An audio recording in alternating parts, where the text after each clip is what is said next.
Muy buenas tardes, hermanos. Nuevamente es un gusto estar compartiendo con ustedes y el día de hoy vamos a continuar con nuestra serie de estudios del Evangelio de Mateo, en donde vamos a estar abordando asuntos sumamente interesantes para nosotros como creyentes, sí, pero que también tienen una gran enseñanza y nos ayudan sin duda alguna a fortalecer nuestra fe. El tema que nos compete el día de hoy es respecto a los sucesos antes del fin, los cuales se van a estar, digamos, esbozando conforme vayamos avanzando en nuestro estudio y que tienen como eje una profecía que el Señor Jesús va a expresar en un contexto cotidiano, el cual para esta ocasión es presentado en una escena donde, como solía hacer nuestro Señor, enseñaba a sus discípulos. Vamos a orar para entonces comenzar, hermanos, y dejar en manos de Dios este tiempo. Señor, te agradecemos nuevamente por todas tus bendiciones, reconociendo que tú eres bueno en todo tiempo y también agradeciéndote nuevamente de que tú nos permites estos momentos de reflexión para abrir las escrituras y eh, comprender lo que tú nos revelas allí para aplicación de nuestras vidas y crecimiento espiritual también. Lo dejamos todo en tus manos, sé tú nuestro Maestro, que el Espíritu Santo sea nuestra guía y que podamos aplicarlo en nuestras vidas, Señor. En Cristo Jesús. Amén. Bien, hermanos, pues vamos a comenzar. Les decía, vale la pena mencionar con lo anterior que vamos a estar estudiando una porción de la escritura un tanto complicada, en algunos sentidos, ya que tiene que ver con escatología, y escatología es el estudio del final de los tiempos. ¿Y por qué digo todo esto? Porque lamentablemente, sobre todo a partir del capítulo 24 en Mateo, que es parte de la porción que vamos a estudiar, o su equivalente, que es el capítulo 3 en Marcos, o el 21 en Lucas, usualmente se da lugar a muchas especulaciones y todo tipo de cosas. Entonces debemos abordar este estudio con ciertas consideraciones. Antes de las consideraciones vamos a mencionar brevemente cuál va a ser la porción que vamos a estar estudiando y para que usted nos pueda seguir ahí en casa en esta sección que vamos a meditar. Vamos a estar viendo tres asuntos básicamente que tienen que ver con los sucesos antes del fin y se van desbozando en este rubro. El primero es el lamento acerca de Jerusalén, que lo vamos a encontrar en el versículo 37 del capítulo 23 de Mateo. Y posteriormente, ya entrando al siguiente capítulo, que es el 24, veremos dos asuntos. El primero será la destrucción del templo y el siguiente es señales antes del fin. Entonces, les decía, para comenzar hay que tener ahí en consideración lo siguiente.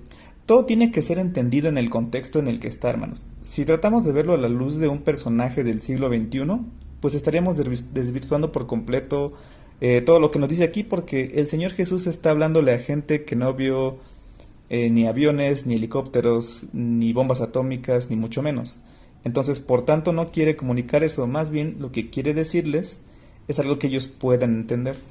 Por eso es importante el contexto. Número 2. Surge todo a partir de una pregunta de los discípulos. Pero Jesús no está tratando de satisfacer su curiosidad, sino que a partir de esa curiosidad, Él quiere revelarles una verdad importante.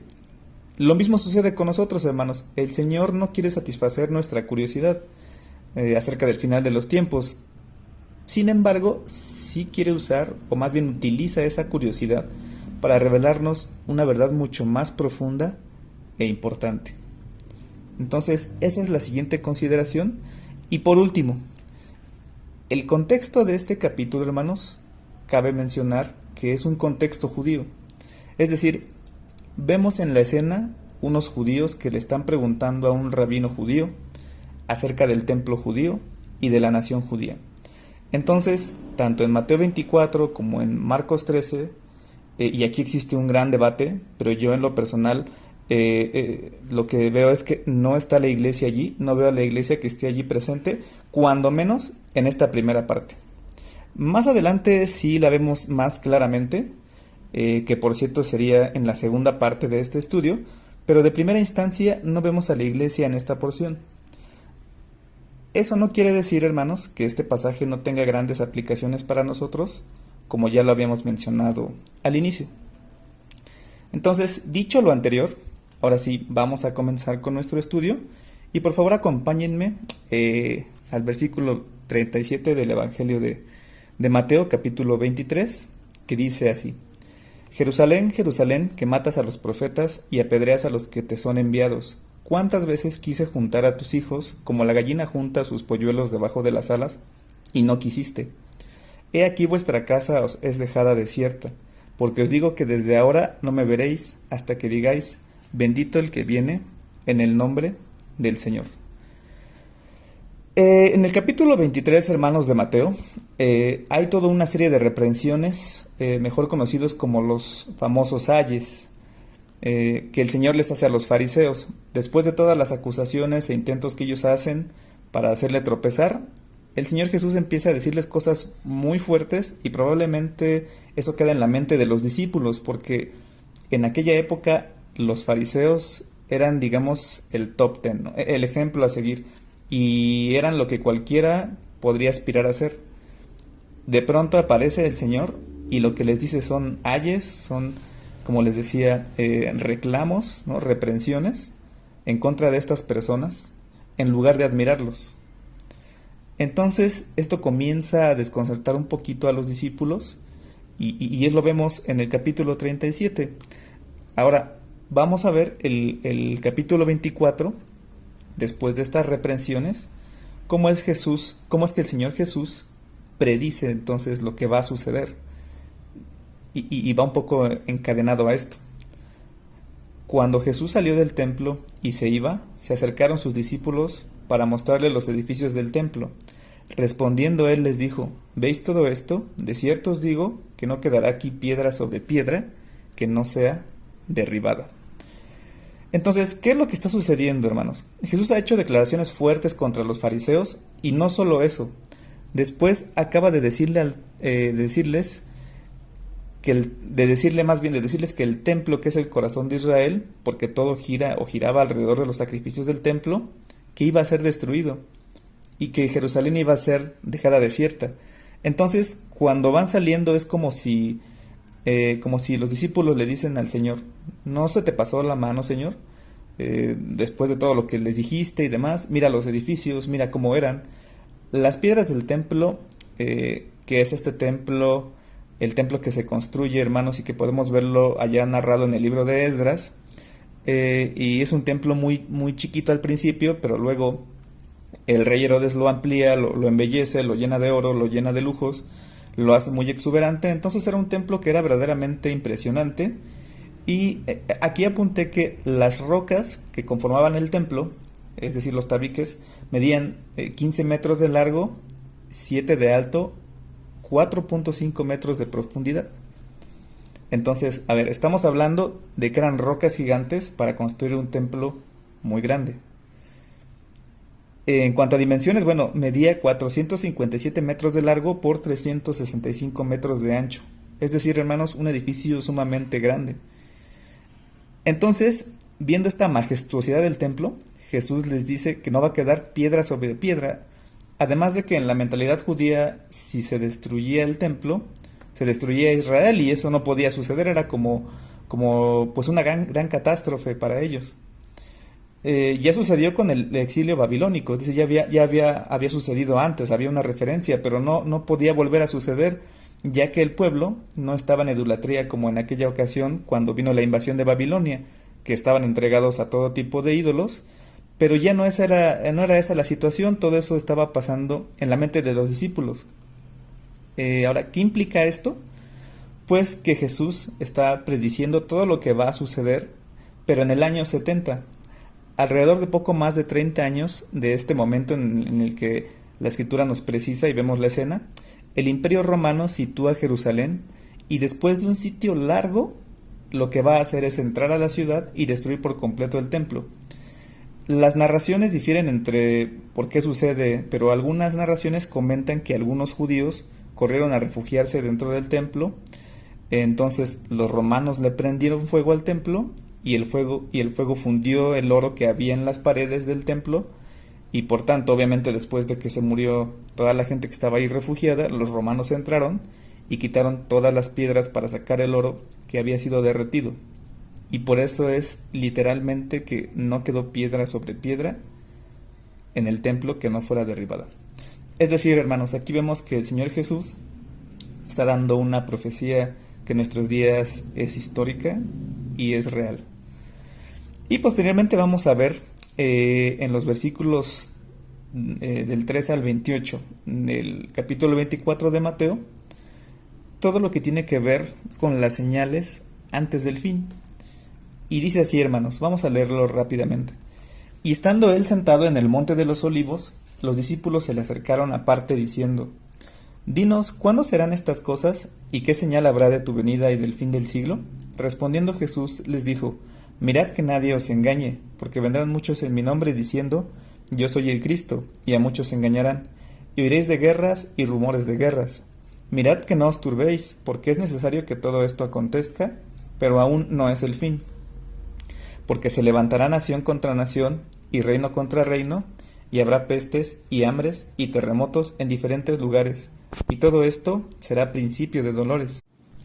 Entonces os entregarán a tribulación, y os matarán, y seréis aborrecidos de todas las gentes por causa de mi nombre. Muchos tropezarán, entonces, y se entregarán unos a otros, y unos a otros se aborrecerán, y muchos falsos profetas se levantarán, y engañarán a muchos. Y por haberse multiplicado la maldad, el amor de muchos se enfriará, mas el que persevera hasta el fin, éste será salvo. Y será predicado este evangelio del reino en todo el mundo, para testimonio a todas las naciones, y entonces vendrá el fin.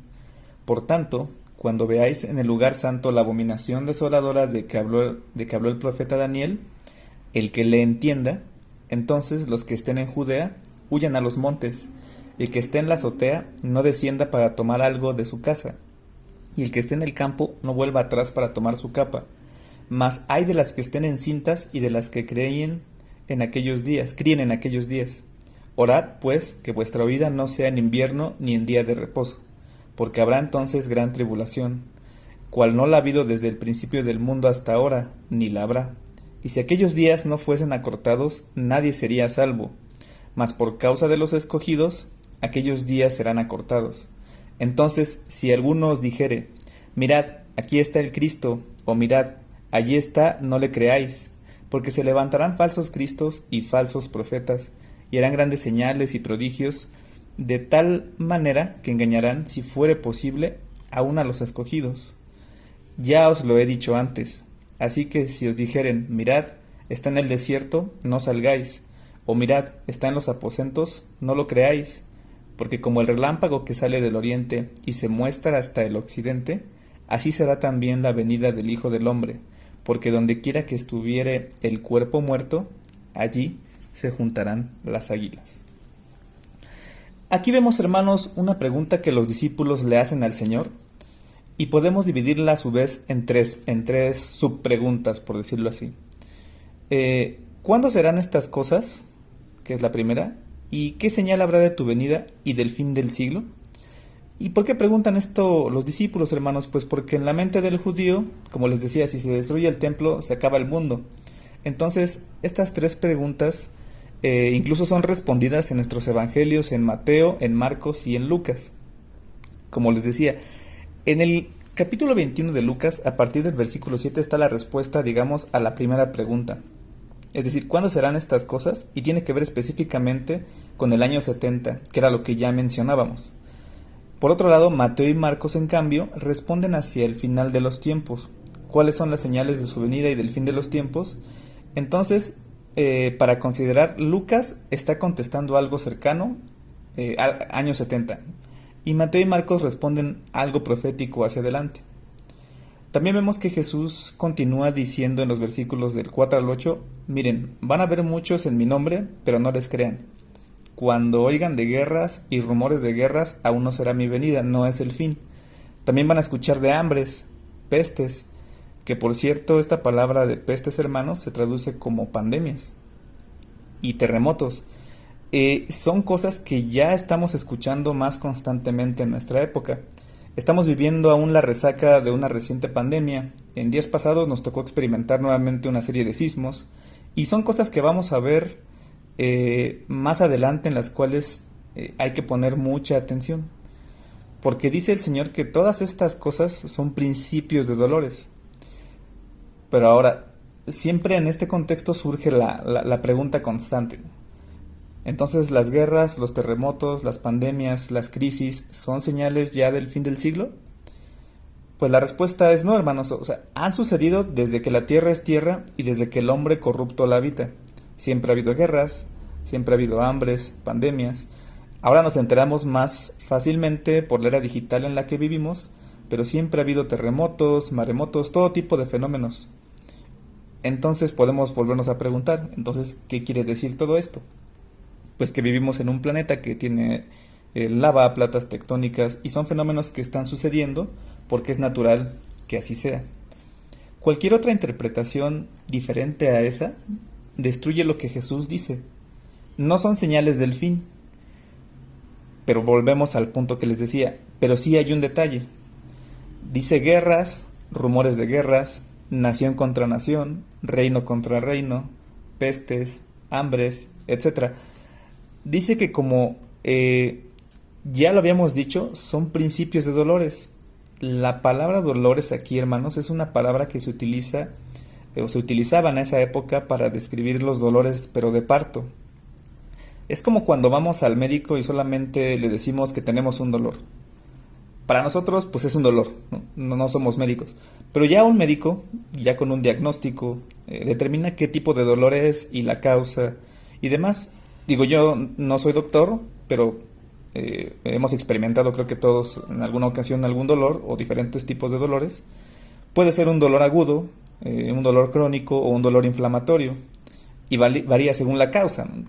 No es lo mismo un dolor de estómago, por ejemplo, o a un dolor por fractura. Entonces, la palabra dolores, hermanos, no es de un golpe o algo por el estilo, sino más bien como dolores de parto. Ahora, ¿cómo son los dolores de parto, hermanos? Bueno, y sobre todo las hermanas creo que aquí nos podrían entender mucho mejor, pero en primer lugar son poco intensos al principio y poco frecuentes. A medida que van avanzando la labor de parto, se hacen más intensos y más frecuentes, y eso sí podemos verlo. Que siempre ha habido guerras, pero de alguna manera el siglo XXI o el siglo XX ha sido el siglo de mayor matanzas, mayores desastres, guerras, terremotos, tsunamis. Es decir, ha habido de todo y a través de la tecnología, de las noticias, nos enteramos mucho más. Recordemos que dice oiréis. Entonces, de alguna manera, sí son señales que debemos tomar en cuenta, aunque parezca un poco contradictorio, pero en efecto son cosas que cada vez van a ser más frecuentes. También debemos, o más bien vemos en esta porción, que el Señor les advierte que los entregarán a tribulación y los matarán. Incluso en el equivalente del Evangelio de Marcos dice que los entregarán en los concilios y en las sinagogas y los azotarán. Pero es por eso les comentaba al principio, hermanos, que este pasaje tiene un tono muy judío, porque a nosotros no nos pueden llevar a una sinagoga para azotarnos. No tiene mucho sentido, pero para un pueblo judío sí. Y esto evidentemente se cumplió en el libro de Hechos. Fueron llevados los discípulos a sinagogas, fueron maltratados, eso ya sucedió, pero ahora es importante identificar el propósito de todo esto, que era, como dice el versículo 14, que será predicado el evangelio del reino en todo el mundo. La idea es que todas las cosas van a servir para esparcir el germen de la iglesia, hermanos, las semillas del evangelio por todas partes. Incluso así fue como llegó el evangelio a la isla de Malta. Si recordemos cuando Pablo es acusado y los judíos lo señalan, entonces él pide una audiencia en Roma y camino a Roma el barco naufraga y llegan por obra de Dios a la isla de Malta. Ahí conoce a Publio, el principal de la ciudad, sana a su padre, le muestra el evangelio, etcétera. Pero hace todo esto porque debido a la persecución, él llegó ahí. Entonces es necesario, como nos dice el Evangelio de Mateo, que sea predicado en todo el mundo, a todas las naciones, para que venga el fin. Entonces, gracias a la persecución, es que Pablo pudo llegar allá y predicar el Evangelio, y así sucedió con muchos otros discípulos e instrumentos del Señor. Ojo, hermanos, no está diciendo que es necesario que hagamos esto para que el Señor regrese, porque Dios es soberano y puede regresar cuando Él lo determine. No depende de nada para hacerlo y mucho menos de algo que nosotros debamos hacer, sino más bien nos está dando una encomienda, que es predicar el Evangelio a todas las naciones. También vemos la frase, más el que persevera hasta el fin, este será salvo.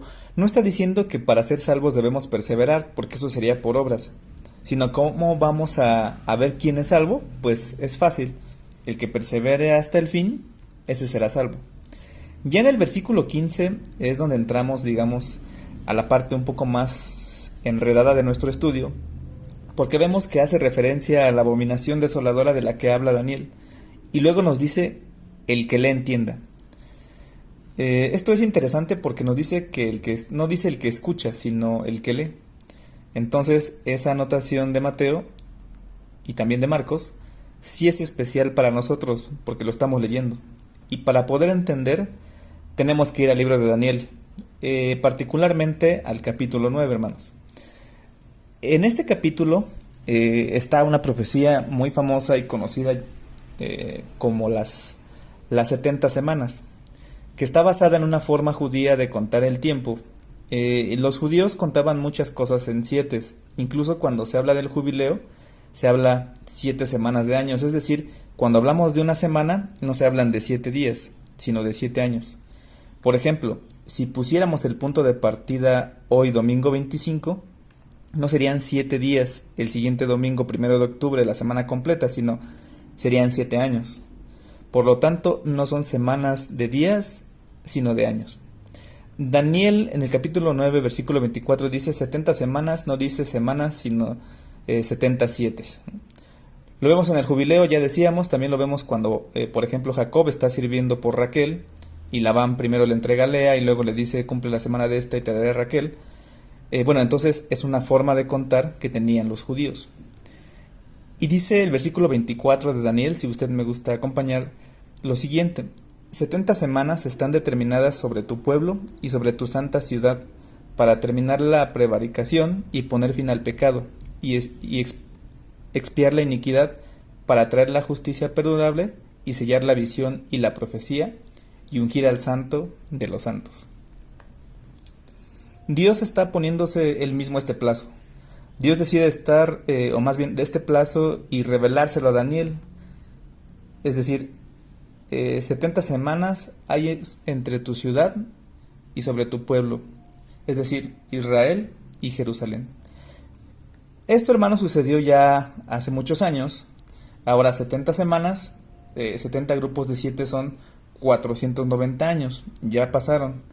¿Qué sucedió? Porque la verdad no vemos que haya sido cumplido. Dice terminar la prevaricación, poner fin al pecado, expiar la iniquidad. Esas 3 cosas, digamos, que se cumplieron ya en Cristo, pero la justicia perdurable aún no lo vemos. Sellar la visión y la profecía tampoco lo vemos. Ungir al santo de los santos, pues todavía no ha sucedido. ¿Qué es lo que pasó, hermanos? ¿Faltó tiempo? Pues no, nos lo explica el ángel Gabriel, que es quien está trayendo esta revelación a Daniel en el versículo 25. Dice: sabe pues y entiende que desde la salida de la orden para restaurar y edificar a Jerusalén hasta el Mesías príncipe habrá 7 semanas y 62 semanas. Se volverá a edificar la plaza y el muro en tiempos angustiosos. Ojo, desde la orden para restaurar Jerusalén, esto lo vemos allá en Nehemías, ya que es la ciudad y no el templo, por eso es Esdras y por eso es Nehemías y no Esdras. Incluso nos narra la escritura que en efecto eran tiempos angustiosos porque tenían la pala en una mano y la espada en otra. Entonces, desde la orden para restaurar a Jerusalén hasta el Mesías príncipe, que por supuesto se trata del Señor Jesús, habrá 7 semanas y 62 semanas. Entonces, si sumamos 7 más 62, da un total de 69. Luego nos dice el versículo 27 de Daniel 9, que después de las 62 semanas se le quitará la vida al Mesías, mas no por sí, porque no murió por él, evidentemente murió por todos nosotros. Pero luego continúa diciendo que el pueblo de un príncipe que ha de venir, este no es el Mesías príncipe, sino otro príncipe, destruirá la ciudad y el santuario, y su fin será con inundación, y hasta el fin de la guerra durarán las devastaciones. Aquí se está refiriendo al año 70, hermanos, la destrucción de Jerusalén. El pueblo son los romanos. El príncipe es el emperador romano, el general Tito en este caso. Y entonces hasta ahí van las 69 semanas y quedó destruida la ciudad y quedó destruido el santuario y nos faltó una semana. ¿Dónde puso su tiempo el Señor cuando le revela esto a Daniel, como dice en el versículo 24 del capítulo 9? Digamos que el problema es que después de las 69 semanas, Israel ya no existe como pueblo ahí, y la ciudad ya no existe y nos queda una semana flotando. Aquí sucede lo que los teólogos llaman la pausa en el reloj profético de Dios. Es decir, hermanos, viéndolo detenidamente, Dios dijo, 70 semanas, eso es todo lo que le doy a la humanidad. Pero cuando llegó a las 69, puso una pausa, y durante esta pausa, que ha durado alrededor de 2000 años, la iglesia ha florecido, ha crecido, Dios ha hecho pueblo a los que no eran su pueblo. Romanos nos dice que del olivo silvestre ha quitado ramas y las ha injertado en el olivo verdadero. Nosotros los gentiles ahora hemos sido hechos partes de su familia cuando no éramos su familia. Pero hay un momento en que el Señor va a quitar la pausa a su reloj profético y van a comenzar a correr los últimos 7 años. Esos últimos 7 años se conocen como la Gran Tribulación. Si alguna vez te preguntabas por qué 7 años duraba esto, es porque es la semana que falta. Luego, Daniel 9:27 nos va a explicar qué va a suceder en esta última semana, y entre el versículo 26 y el 27 hay 2000 años. Surge la iglesia, nacimos nosotros, la iglesia es retirada de la tierra, es decir, el rapto, y entonces comienza a correr el versículo 27 porque Dios vuelve a tratar con su pueblo, nos dice que en la semana 70, que es la última, confirmará un pacto con muchos. ¿Quién va a confirmar el pacto con muchos? El príncipe de un pueblo que ha de venir. Dijimos que en este caso, en el caso de Mateo, el príncipe fue el general romano Tito. Pero en la gran tribulación es el anticristo, porque es el equivalente, ya que no estamos hablando del Señor Jesús aquí, sino de otro príncipe que destruyó el santuario y la ciudad. Ese mismo personaje, simbólicamente hablando ahora, hará un pacto con muchos, un pacto con el pueblo de Israel, y lo que entendemos por muchos otros pasajes es que se reedificará el templo de Jerusalén será reconstruido, y quien lo va a permitir, este personaje, el anticristo. Pero luego nos dice que a la mitad de la última semana, es decir, 3 años y medio, hará cesar el sacrificio y la ofrenda. Por eso es que debe haber un templo, porque de lo contrario no habría cómo ofrecer un sacrificio y ofrenda. Van a estar los judíos pensando que es el Mesías porque fue quien les permitió reconstruir el templo, pero a la mitad será interrumpido bruscamente la ofrenda y se sentará en el templo demandando adoración para sí mismo. Esto lo podemos ver narrado en la segunda carta de los Tesalonicenses. Después vemos la frase: con la muchedumbre de las abominaciones vendrá el desolador. Es un tanto extraña esta frase en la versión Reina Valera 1960, pero en la traducción NBI dice lo siguiente: en una de las salas del templo cometerá horribles sacrilegios. Que de nuevo, por lo que hemos entendido, se sentará y demandará adoración, y eso es un sacrilegio.